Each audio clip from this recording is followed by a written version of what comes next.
Bismillahirrahmanirrahim. Assalamu alaikum wa rahmatullahi wa barakatuh to all the Muslims, and hello to all the non-Muslims. This video is going to be talking about the textual history, and thus the corruption of what Christians consider the Old Testament, and what Jews would consider the Jewish Tanakh. Usually it's called the Jewish Bible. Like I said, that's what this topic is going to be about, the textual history of the Old Testament here. For contradictions in the text itself, I would recommend Islamic websites like www.answering-christianity.com, again, answering-christianity.com, call-to-monotheism.com, muslim-responses.com, islamic-awareness.org, and many other websites. Talking about just get right into the textual history of what Christians consider the Old Testament and what Jews would consider the Jewish Bible. Three main things we're going to discuss. Three things. 1, 2, 3. We're going to talk about the Masoretic text, the Septuagint, and the Dead Sea Scrolls. Masoretic text, Septuagint, and Dead Sea Scrolls. Okay, so the first thing is the Masoretic tradition. This is the main thing that the Bible, when we talk about the Old Testament of the Bible, we're talking about the Masoretic text. That's spelled M-A-S-O-R-E-T-I-C.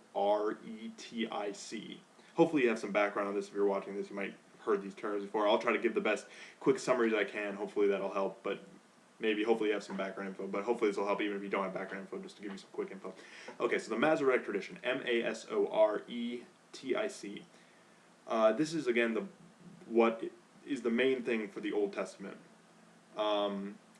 The two examples of this, the scholars that made this are a group called the Masoretes, M-A-S-O-R-E-T-E-S, usually is the transliteration to English of that.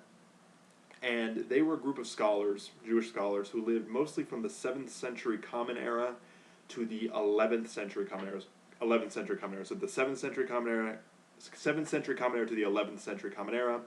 They mostly lived in Muslim-ruled lands. They lived in the city of Al-Tabariya in Arabic, Al-Tabariya, which is Tiberias in English, and Al-Jalil, which is in the Galilee in Palestine, Philistine in Arabic. That was under Muslim rule since the time of Caliph Umar ibn al-Khattab, radiallahu anhu, who slowly the land became majority Muslim as people converted to Islam, but allowed Christians and Jews to live in the land as well, under Muslim rule.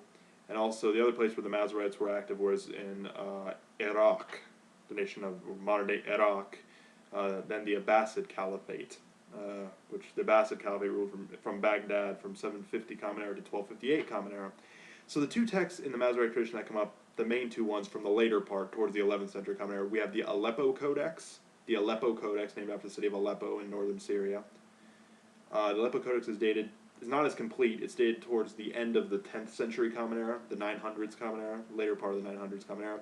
And the other main one, the more important one, the larger, more complete one, is known as the Leningrad Codex. That's dated the Leningrad Codex is dated either 1008 Common Era or 1009 Common Era. So the first decade of the 11th century Common Era. 1008 Common Era, 1009 Common Era. It's named it was held in Russia, I believe, because Leningrad, I think that might be St. Petersburg now in Russia, but it was Leningrad's the name for one Russian city during the Soviet Union period. These two texts are important because they're the oldest examples of the Masoretic tradition, and also the Masoretes developed in Hebrew, Ibriya in Arabic is the way to say Hebrew. They developed the system of what are called Nakud, N-I-Q-Q-U-D is usually the transliteration of that, which are the diacritical markings, which if you know Arabic, there's diacritical markings like Fatha, Dhamma, Kasra, Sukun, about how to pronounce things. These were added, these were not present, they were added at this point by this group of scholars named the Masoretes. And actually Hebrew is very interesting if you look into modern Hebrew. Spoken Hebrew is actually heavily based on Arabic. There was a guy named Eliezer ben Yehuda. His birth name was Eliezer Yitzhak Perlman, but he was given this nickname Ben Yehuda.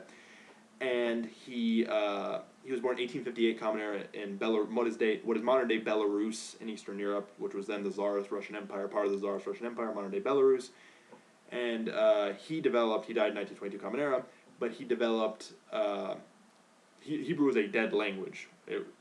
The biblical Hebrew has to be reconstructed today. Because it's based on the Masoretes and what I'm talking about now.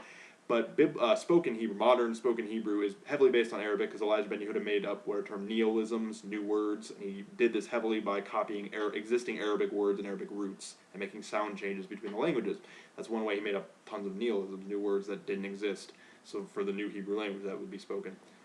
And also this how to pronounce them even in the religious tradition, it varies between the Sephardic, the Ashkenazi, and the Yemenite. Most scholars believe the Yemenite's probably closest in phonology or the way words are pronounced. That's a guess, because most scholars say Sephardic, which is around Spain, would be heavily mixed with what's known as Ladino, Latin and Spanish, and Ashkenazi is heavily mixed in Eastern Europe with Slavic and Germanic languages.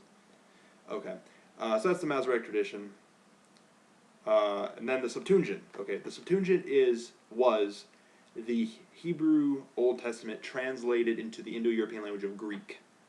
This was done in Alexandria, in Iskandaria, in Arabic, Alexandria in Egypt. The oldest examples there are some fragments that date to around the 2nd century BC or the 1st century BC, but the biggest ones are the two main codices of the Christian text, specifically Codex Vaticanus and the Codex Sinaiticus in the 4th century Common Era, 300s Common Era. They're written in Greek. That's what the earliest Christian documents are in, and they include that's the New Testament, and then for the Old Testament version it includes the Septuagint, obviously the Greek Old Testament as well. And there's many differences with that. If you want to go to the Old Testament in general, also look up what scholars call the documentary hypothesis, which is very important for understanding the Old Testament. It talks about what scholars believe the different sources for the different anonymous writers were. But yeah, Jews don't use the Septuagint because they say, oh, it's using Hellenic influence like the Greeks and stuff like that, which it's using Greek. So it comes up, and it's interesting if you look, because you're translating from a Semitic language to an Indo-European language. You have a lot of issues with translation, so that's interesting. That's the other thing to talk about. And then the last thing to talk about, you'll hear a lot of Christian evangelical missionaries and different people try to claim, people who put forward biblical inerrancy will talk a lot about the Dead Sea Scrolls. Dead Sea Scrolls were found in 1947 Common Era by a young Palestinian Bedouin. There was a group of Palestinian Bedouins out, a young boy, his first name was Muhammad, I believe, and in the Palestinian West Bank, someone threw something into a cave, and he went in to get it, and he found these scrolls. It's a cave complex known as Qumran, Qumran is usually how it's transliterated. And what they'll go into a lot, most scholars believe this was a group known as the Essenes that who were around from 150 BC, around 150 BC to 70 CE. So most scholars believe the Essenes, Essenes, were around, and that's who believe who these people were in these caves with these books, these scrolls. You'll hear a lot of evangelical Christians going into, they'll talk about this one scroll of the book of Isaiah in the Old Testament, Isaiah. That they're like, it was almost exactly like the Masoretic tradition text of Isaiah. It was close. There were still differences. There was around 13 differences from the start, and atheist writer Pharrell Till of theskepticalreview.com has written about this and talked about it in depth. I'm going to reference that in a second too. But there were still differences in Isaiah. And another important thing, this text, the Dead Sea Scrolls are dated circa 150 BCE to 70 CE is when most of the dating of them are. And this text of Isaiah is dated circa 100 BCE. Whereas Isaiah is believed to have lived about the 8th century BCE. So we have this Isaiah text, which still has differences, dated circa 100 BCE, and we have Isaiah supposed to have lived in the 8th century BCE. So you still have a 600 or 700 year gap with no text, which is a huge issue. But more importantly, what these evangelical missionaries and biblical inerrancy people claiming biblical inerrancy will never tell you about is Cave Qumran 4. Because in Cave Qumran 4 in particular, they found huge differences from the Masoretic tradition that actually been written about very well by, again, the atheist writer Pharrell Till at his website, theskepticalreview.com, in an article called The Jeremiah Dilemma.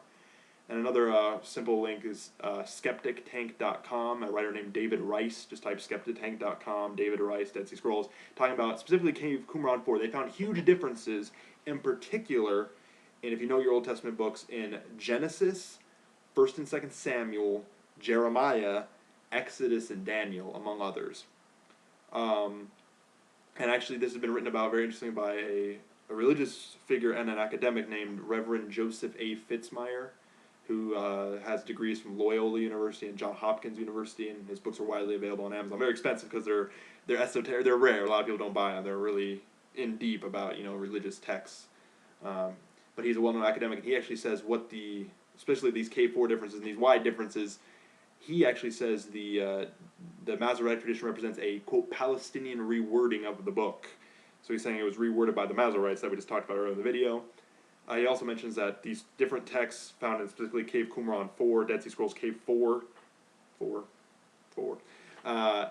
note the extremely fluid nature of the Old Testament canon, as he said, and also that he says it represents a different pre-Christian text, different pre-Christian version of the Old Testament. It's that different. Again, that's www.theskepticalreview.com. Pharrell Till's article, The Jeremiah Dilemma, goes into this very well. So the Dead Sea Scrolls actually completely refute claims of biblical inerrancy when you actually look into it, specifically K4. And even the one they trumpet still has differences. Isaiah still has over 13, much more differences have been discovered later on. And there's still a 600 or 700-year gap with no text. So there's a huge issue there. I'm getting near the end of this video, hopefully. Hope I explained stuff pretty well. Hopefully this gives you a little background. I'm going to be back talking about the New Testament. We're going to go into that. We're going to do so much more, inshallah, God willing. And Ramadan Kareem to all the Muslims. And thank you for watching to both the Muslims and the non-Muslims. Assalamu alaikum wa rahmatullahi wa barakatuh.